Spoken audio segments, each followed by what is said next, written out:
Hi. Today we're going to discuss probably the most important piece of personal protective equipment we use in our centers every day, masks.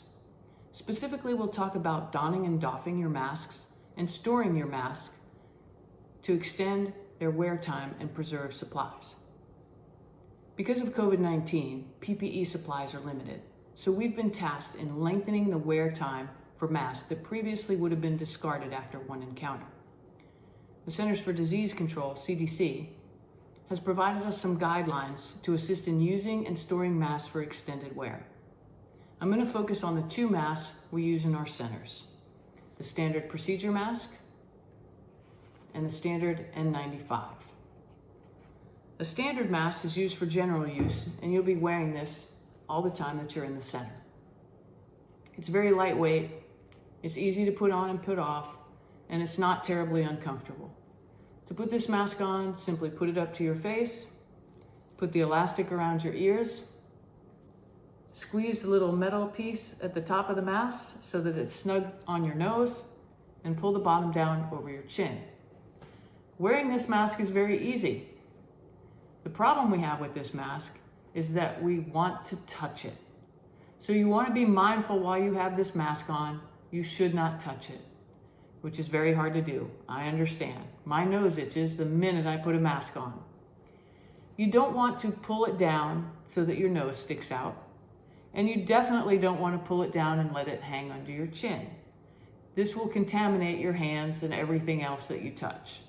So if you need to take a break, have lunch, take your mask off properly by hooking onto the elastic bands, pulling it off your ears and away from your face. Then just hold it by the elastic bands and drop it in the brown paper bag. Remember, when you're going to reapply your mask, be careful when you take the mask out to only touch it by the elastic band so as not to touch the front of the mask. Your mask will be kept in a central location in your center so that you'll be able to get your mask when you need it. The next mask I'm going to talk about is the N95. Now, the N95 will be used in our centers for droplet precautions, respiratory isolation. An N95 mask is generally fit tested by a certified fit tester. Now, there are other methods to fit test it to make sure it has a proper fit, and I'm going to show you the simplest method, which is basically the under fire fit test. So when you urgently have to use an N95, you can make sure that it fits well enough to protect you. So an N95 mask basically filters out 95% of the particulate in the air, which includes dust and pollen and up to as small as 0.3 microns. So a lot of viruses are caught by this particular mask. But you do have to wear it appropriately and properly. So I'll show you how to properly put on your N95. Of course, you want to have your hands washed when you put it on. Now, the first time you put on this mask, you're going to palm the mask itself into your non-dominant hand. It has two elastics, a top one and a bottom one. The way to properly put this mask on is to put it over your nose and mouth where it's going to be placed. The first thing you do is take the top band, put it over your head, and rest it right above your ears. Hold the mask with your hand and take the bottom band, put it over your head, and place it right below your ears at the base of your neck.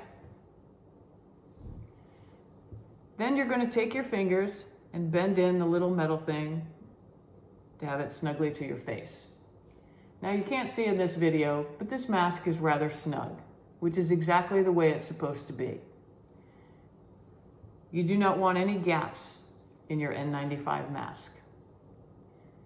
If you wear glasses and your glasses fog up in an N95 mask, it's not fit properly, and you probably need to tighten it around your nose. Now, the fit test that we're going to perform, which is the under fire fit test, is very simple. You're going to take your hands around the perimeter of the mask, you're going to take a deep breath, and you're going to blow it out, not hard, but a good exhale. and you're going to feel whether or not any air leaked out around the mask. I didn't feel any air leak out, so I know I have a good fit. So there are no gaps anywhere around the mask. And this is the mask you'll use if you're in a respiratory isolation. Now, taking off the mask is very similar to putting it on, only you will not put your hand on the front of the mask. Once you have put the mask on, you definitely do not want to touch the outside of the mask and contaminate yourself. So to take the mask off, you start with the bottom band, you lean forward and drop the bottom band. Then you grab the top band and take it off like that. Holding it by the elastic, again, you're going to drop it in the brown paper bag when you're finished. You probably can't see it, but I have lines on my face just from wearing that mask for a short period of time because it is a snug fit and it's meant to be a snug fit. It's not the most comfortable mask, but it is the best mask to wear in a respiratory isolation. Now, when you're going to reapply your N95 for a second wear, you want to be careful. What I would recommend is putting it on exactly like we did. Wash your hands first, and I would highly recommend you put a pair of gloves on so that you don't contaminate your hands with the front of the mask. If you put a glove on, you can re-palm the mask and put it on the same way. I hope this was helpful information. Keep yourself safe and healthy. Thanks.